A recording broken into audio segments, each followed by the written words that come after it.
মা শব্দটা হয়তো ছোট, কিন্তু মা ডাকের গুরুত্বটা, মা ডাকের অনুভূতিটা অনেক বড়। এই মা ডাকের মধ্যেই লুকিয়ে আছে পৃথিবীর সমস্ত মায়া, মমতা, স্নেহ, অকৃত্রিম ভালোবাসা। মা হলো পৃথিবীর সবচেয়ে নিঃস্বার্থ এবং পবিত্র ভালোবাসার রূপ। মা হলো নিরাপদ আশ্রয়। মায়ের কোলে যে শান্তি অন্য কোথাও খুঁজে পাওয়া যাবে না। মা হলো আমাদের জীবনের প্রথম শিক্ষক, যিনি জীবনে চলার মূল নীতি শিখিয়েছেন। দুঃখের সময় কারো কথা প্রথম মনে এলে তিনি মা।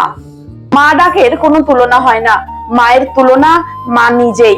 আর এই অতুলনীয় মানুষটিকেই আমরা অনেক সময় অযত্ন করে ফেলি, কারণে অকারণে রাগ দেখাই। যে মানুষটা তার অর্ধেক জীবন বিসর্জন দিয়ে সন্তানকে গর্ভে ধারণ করা থেকে শুরু করে তার সমস্ত জীবনটা উৎসর্গ করে দেয় তার সন্তানকে, সেই মায়ের জায়গা হয় বৃদ্ধাশ্রমে, ফুটপাতে অথবা কোনো স্টেশনে। কিন্তু কেন বলতে পারেন? আমি নিজেও একজন মা। কতটা দুঃখ কষ্ট সহ্য করে, কতটা স্যাক্রিফাইস করে একজন মা হয়ে ওঠা যায়, একমাত্র মায়েরাই বুঝবেন।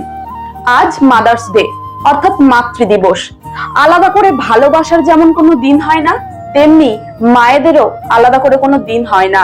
কারণ মাকে ভালোবাসলে প্রতিটা দিন হয়ে ওঠে মাতৃ দিবস। ভগবানের কাছে প্রার্থনা করি, মায়েরা যে যেখানে যে অবস্থাতেই আছেন তারা যেন ভালো থাকেন। ভালো থাকুক পৃথিবীর সব মায়েরা।